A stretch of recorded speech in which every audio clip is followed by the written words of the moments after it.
Tell me right, go ahead. why. Tell me why I love Jared Triolo so much, and why you do too, because he's top 10 for you.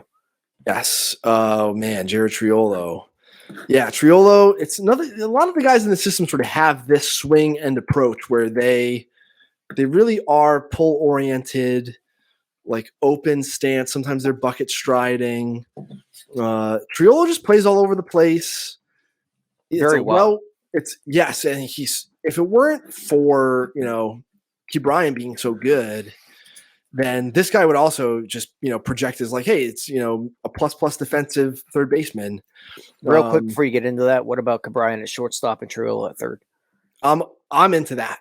All right, I think that would be that's a better number 2 guest that does that. I'm into that very much. Oh yes. Certainly, I think that alignment would be better than the O'Neill, Cruz, Cabrian left side. Just defensively, if you just let O'Neill go to right field and let him try to focus O'Neill on hitting, then maybe you get more out of that immediately. And yeah, I think Cabrian could probably play short. But Triolo, yeah, like again. So if we're looking at some of the long track record of hitting, this is another one of those guys who, even when he was coming out of Arkansas, was like a high 40 on the list, priority guy in that 3rd through 5th round range for probably Kylie and I both at the time.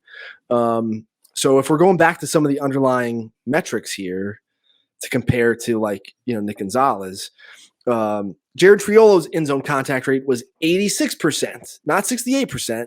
That was Nick Gonzalez's. Triolo's is 86. So, it reinforces the visual assessment of his field to hit. He's always hit. The combination of what I think is going to be, great defensive versatility, plus defense at the positions that he does play, bat to ball skill. Even the power component here is like close to average. Some of what he's doing swing wise makes me wonder if the power is always going to be there. He does seem a little bit vulnerable on the outer third, just because of the way he's opening up down the third baseline so consistently. But overall, high probability impact utility player, luxury multi-positional guy.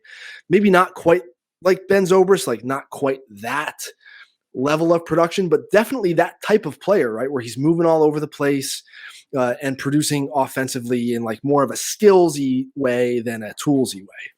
He's learned. He now said not quite Ben Zobrist. Yeah, I mean Zobrist is his own thing. Definitely everyone knows. Oh yeah, super utility guy. To say Sean Figgins would be wrong because there's not as much speed and all that stuff. Love me some Sean Figgins though. Yeah. Well, on the Pirates comp there, Josh Harrison kind of played that role for the Pirates for a long time. That's a good one. Yes, absolutely. Hey, you all, thank you for watching. I know we try to provide the most entertaining content that we can, and we'd love to spread it to as many people as possible. So I know it doesn't seem like a lot, but if you could take the 5 seconds to like this video and subscribe to the page, it helps out so much more than you know. Thank you, and let's go Bucks.